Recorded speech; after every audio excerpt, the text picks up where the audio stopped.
Kung talagang makapangyarihan ka, Rudy Baldwin, kung talagang nakikita mo yung future, tumaya ka sa loto. Lahat ng panalunan mo, ibigay mo sa kapwa mo Pilipino. By doing that, you could actually help the world pa, hindi lang Pilipino. Tumaya ka sa loto, tumaya ka sa mga anong sugal sa buong bansa, buong mundo. At nang bayaran mo yung lahat ng utang ng Pilipinas. Tumaya ka sa Azucarera, tumayo ka sa scatter.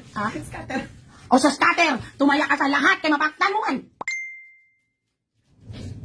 Ganyan lang yan. Tigilan mo na nga yan, Rudy. Na ano mong ka, Rudy, aman? Magigusto ka ng tama.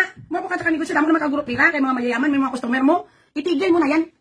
Kaya hindi giniya maka nagaginagalit mo ko. Ang dami kong nakilala katulad mo lang sa bundok. It's all about mind games.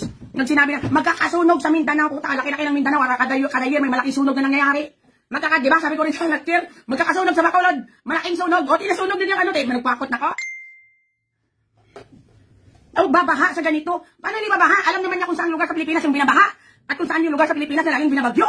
At alam naman natin kung anong date yung dinaulan talaga. Ano kasi, common sense ba?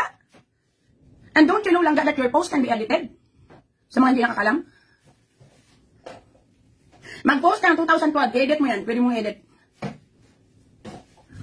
Ganyan lang yan.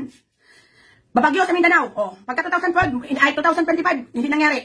Sa Luzon nagbagyo. Palitan mo lang, balikan mo. Nagbagyo sa Luzon. Natural lang yan, sabi niyo, babaha sa ano. Siyempre, rainy season. Lagi naman nababagyo, lagi naman nababaha. Wala pang taon na hindi nabaha yung mundo. Ay, yung Pilipinas. Maayos kayo. Magkakaroon ng tagtuyot. Hindi po, bakit maging El Nino pinaminan? Pero mina na nangyayari yan. El Nino, La Nina. Sus, Diyos ko Lord. Sige. Tigilan nyo na nga yan. Dati natakot nyo yung mga tao. Imbis magkaroon sila ng lakas ng loob.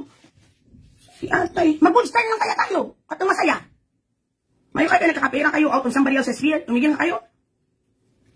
Kung totoo kayo nakakapredict ng mga future, magtaya kayo sa loto. Pag nanalo kayo, ibigay nyo sa mga mamamayang Pilipino. Magtaya kayo sa scatter, sa Azucarera, mga lahat ng sugal. Kayo mag-predict nyo mo kung anong lalabas. May kapangyarihan, blind items, Francis Musa lang kayo sa mundong ito.